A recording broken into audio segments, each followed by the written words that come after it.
Nice fight. Oh, thanks. Okay, so you're just gonna look at me the whole time. Okay. You probably know that. Now I know. You ready? It's going. Oh, okay. Well, the first thing I just wanted to ask you about is kind of the shirts that were just made. That Yeah. I've got 99 problems, but a kicking one. What was your first reaction to that when you saw that? I thought it was pretty clever. I actually just met up with those guys that made them this morning and picked up a few of them I'll give to some family and some friends, and I'm sure they'll get a kick out of that too. Yeah. So what's like the craziest thing that a fan has ever done for you? I get a lot of fans making things for me, and we have these ladies that sit outside the stadium normally on Fridays during the season and have us sign different things for the booster club.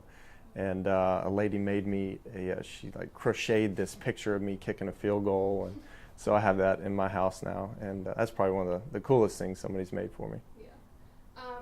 Okay, so just kind of transitioning into your college experience, what was your experience like at Louisiana Tech? Yeah, I mean, it was fun. It was it's a small school, a small town. I mean, I think the enrollment's 11,000 people, and with the enrollment and the population in the city is only about 30,000 people, so it's really small. But it's kind of the campus where everyone knows who you are, and you don't see too many strangers walking around. So it was a lot of fun. I enjoyed it. And, people always talk about or ask me, why didn't you go to LSU? Why didn't you go to the University of Texas? I got here. I got to the NFL through Louisiana Tech, so I wouldn't change anything for it. Good question. How often did I go to class? I wasn't a big fan of class. I enjoyed my college time, and there was some, the first year and a half or so, I really enjoyed my college experience. But I learned as I went along that you had to go to class in order to get good grades and play football. And we had some pretty strict coaches that would check in on you in class, and if you ever weren't there, they'd make you run. So I was a part of that we call it the breakfast club. Every Tuesday morning we were there at 5 a.m. running and getting punished for missing class. So I learned from that. My junior and senior year, my grades were a whole lot better.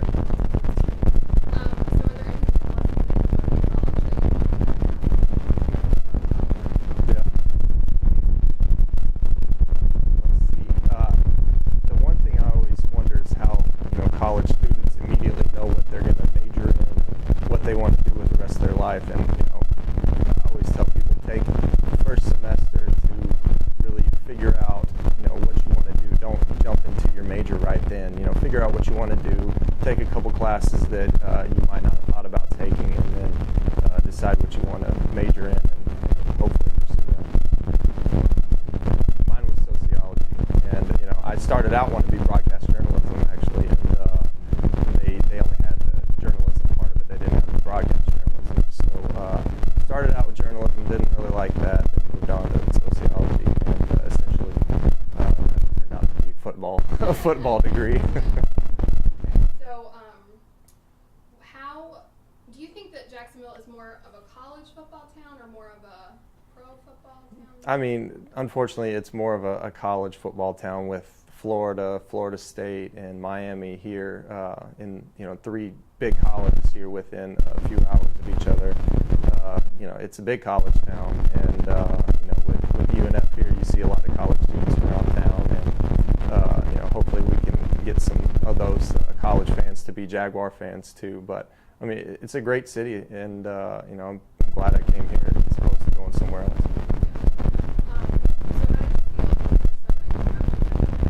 I was excited. I mean, I had a party at my house and with my 5 roommates and my family, and my girlfriend at the time is now my wife. So we were all there celebrating. And whenever my name got called in the 5th round, I was pretty excited.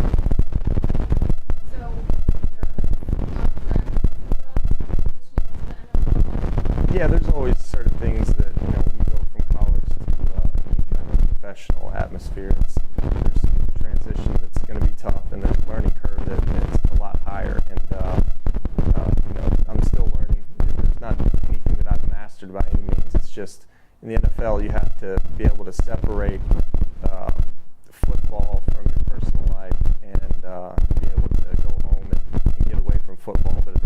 time, come back the next day and focus only on football. And that's tough for a lot of people to learn and understand. And the biggest concern is going from a very uncomfortable means as far as money, and then coming into a lot of money into the NFL. And most people didn't have the kind of money that they have now, and it's hard to trust only yourself with that money. And so it's good to have people around you that have your well-being and your interest at heart, and a good financial advisor. Mm-hmm. So was there ever a point when you kind of doubted yourself coming into the NFL, or were you always? Not necessarily. I mean, you have to have a good amount of confidence. I mean, you have bad games, you have good games, and your confidence level can take a little bit of a roller coaster ride, and that's the trick, is to not let it go too low or too high, and try to stay on an even keel. Okay. So how is playing football in college different than playing in the NFL? Well, you're playing for your job basically in the NFL, and things are a lot more serious in the NFL. I can remember having bad games in college and getting over them really fast. In the NFL, it takes a little bit more time, and so you have to be strong mentally to be able to move on to the next game. Right. So what's a typical day in the life of an NFL player like? Well, you'll have to ask an actual NFL player, because I'm a little bit different in what I do. I mean, we have a lot of time off as a specialist, as a kicker, punter, or snapper. We have hours throughout the day. Like right now, I don't have anything to do, so there's a lot of time spent just relaxing and watching TV. And I mean, in all honesty, I wouldn't trade it for anything in the world. And I'm very fortunate to be able to have this opportunity. But for me, it's the day consists of getting up, getting here early in the morning, going to special teams meetings, having breakfast, maybe getting a light lift in, and going out to practice. Then after practice, getting in the cold tub and doing that 3 days a week, and then preparing for the game. Okay. So what goes through your mind when you're kicking a field goal? What are you Well, I have, there's not too many things that go through my mind. I have a routine that I stick to, whether it's physical or mental. I try to concentrate on certain things and try to leave everything else out. So there's not too much going on in my head while I'm kicking. I have certain thoughts right before the ball snap that I'm thinking about, and I'm just trying to put positive, thoughts and images in my head that, that it's seeing me make the kick, and remembering, in practice the thousands of kicks that I've made, and try to use that as an advantage for me. Okay.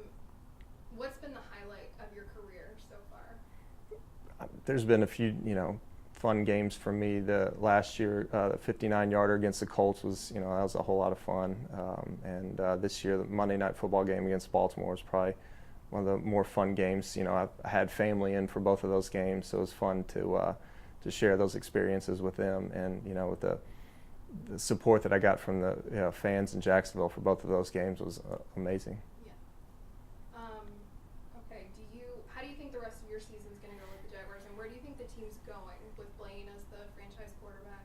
Well, hopefully the rest of my season ends up great, and I make every kick, and have the best season of my career. But as far as the team goes, I only see us going up from here. And with a rookie quarterback like we have, there's going to be some bumps and bruises, and we're seeing that right now. But I think he'll be a great quarterback and here for a long time. Okay, so my last question for you is: are there any goals that you've set for yourself that you'd like to achieve before you retire? Before I retire, not necessarily. No, I don't focus on long-term goals like that. I like to stick to weekly, daily goals, and try to have those build up to long-term goals. And I really haven't set any kind of career goals or anything like that. I tend to try to focus on the now, and see what happens from there. Okay. Well, that's all I have. All right. You guys have anything? All right. I have a few questions. Okay. For you. Turning more to the football aspect of the actual game, with veteran acquisitions on the defensive side of the ball and having a rookie quarterback, do you feel like you're in more of a rebuilding mentality or a win now mentality? Well, yeah, you're always in a win now.